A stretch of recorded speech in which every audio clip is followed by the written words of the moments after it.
السلام علیکم ناظرین، میں ہوں ڈاکٹر محمد عارف صدیقی اور آپ دیکھ رہے ہیں ریئل فیس میڈیا۔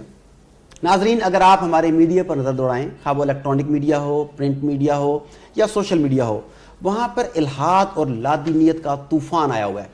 سوچے سمجھے منصوبے کے تحت ایسے سوال اٹھائے جاتے ہیں جو دین کے بارے میں، اللہ رب العزت کے بارے میں، توحید کے بارے میں، رسالت کے بارے میں، ان کی شان کے بارے میں شکوک و شبہات پیدا کرتے ہیں۔ یہ نظریات، یہ شکوک و شبہات نئی نسل کو کس خطرے سے دوچار کر رہے ہیں، ہمارے علماء اکرام کو اس کا ادراک ہے یا نہیں، اس بارے میں بات کرنے کے لیے میں نے معروف اسکالر مفتی خلیق الرحمان صاحب کو زحمت دی ہے۔ السلام علیکم۔ وعلیکم السلام ورحمۃ اللہ وبرکاتہ۔ تو مفتی صاحب، آپ نے دیکھا ہوگا کہ ہمارے ہاں اس وقت لادینیت کا، الحاد کا جو طوفان آیا ہوا ہے، اس نے ہمارے عصری تعلیمی اداروں کو اپنی زد میں لیا ہوا ہے، اس نے ہماری ینگ جنریشن کو زد میں لیا ہوا ہے۔ جگہ جگہ لوگ خدا کے وجود کے اوپر، اس کی قدرت کے اوپر سوال اٹھا رہے ہوتے ہیں۔ نعوذ باللہ، رسول پاک صلی اللہ علیہ وسلم کی شان میں گستاخیاں ہو رہی ہوتی ہیں۔ وجہ یہی ہے۔ تو یہ سب کیا ہو گیا؟ یکدم کیوں ایسا معاملہ ہوا ہے؟ ڈاکٹر صاحب، بات یہ ہے، یہ کام یکدم تو نہیں ہوا۔ طوفان یکدم لیکن آیا ہے؟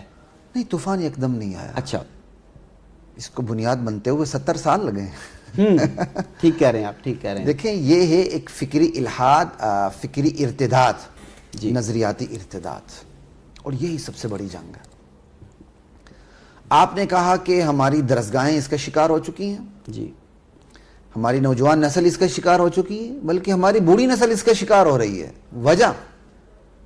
وجہ یہ ہے کہ تعلیم و تربیت میں خلا ہے۔ پاکستان بننے کے بعد یہاں اگر توجہ ملی بھی ہے تو تمام تر توجہ عصری تعلیمی اداروں کو ملی ہے۔ جی، پرائیویٹ سیکٹر کے اندر علماء نے اپنا کام کیا۔ آج لوگ کہتے ہیں جی علماء نے کیا کیا؟ میں ان سے سوال کرتا ہوں، علماء نے کیا نہیں کیا؟ بالکل ٹھیک سوال وہ ہے۔ کہتے ہیں جی جو علماء نے کیا وہ نظر آنا چاہیے۔ میں کہتا ہوں علماء کو سائڈ پہ کہہ دو، آپ کو دین کیا نظر آئے گا؟ آپ کو کچھ بھی نظر نہیں آئے گا۔ جو نظر آ رہا ہے وہ علماء کی وجہ سے آپ کو نظر آ رہا ہے۔ یہ ایک الگ موضوع ہے، لیکن چونکہ فکری ارتداد سے یہ بات جڑی ہوئی تو میں کہہ رہا ہوں جی، نظریاتی ارتداد سب سے خطرناک ترین ہے۔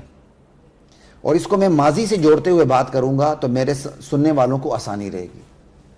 کسی دور میں جب کوئی بندہ مرتد ہوتا تھا، اس کا سوشل بائیکاٹ ہوتا تھا۔ بالکل، حقہ پانی بند ہو گیا جی، اس کا حقہ پانی بند ہو جاتا تھا، پوری بستی کو پتہ چل جاتا تھا۔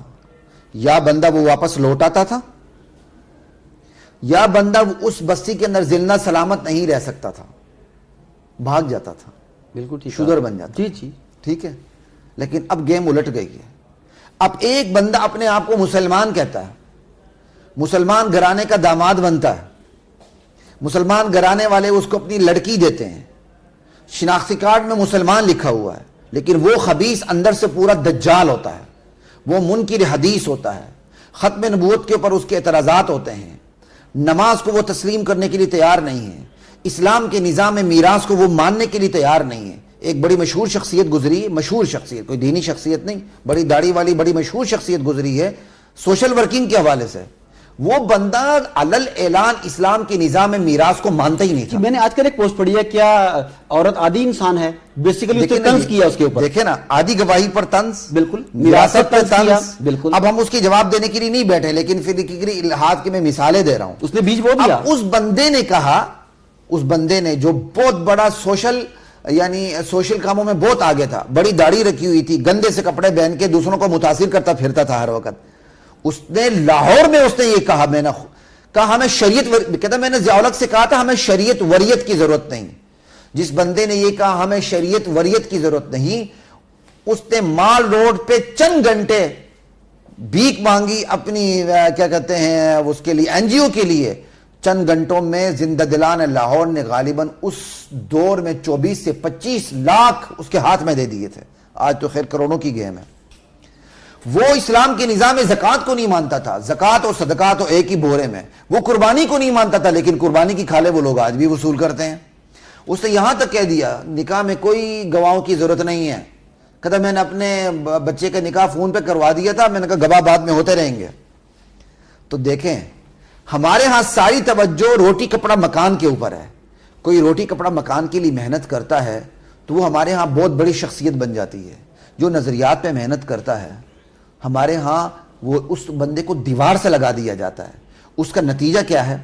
کہ اب ہمارے ہاں ایسے لوگ پیدا ہو گئے ہیں جو نماز کے منکر، زکوٰۃ کے منکر، ضروری قطعی جو چیزیں، یقینی چیزیں ہیں جو ضروریات دین میں سے، ان کا انکار کرتے ہوئے وہ بندہ مسلمان کہلاتا ہے، مسلمان گھرانے میں شادی کرتا ہے، معاشرہ اس کا بائیکاٹ نہیں کرتا بلکہ معاشرہ اس کو زیادہ اپنے سر پہ اٹھا لیتا ہے۔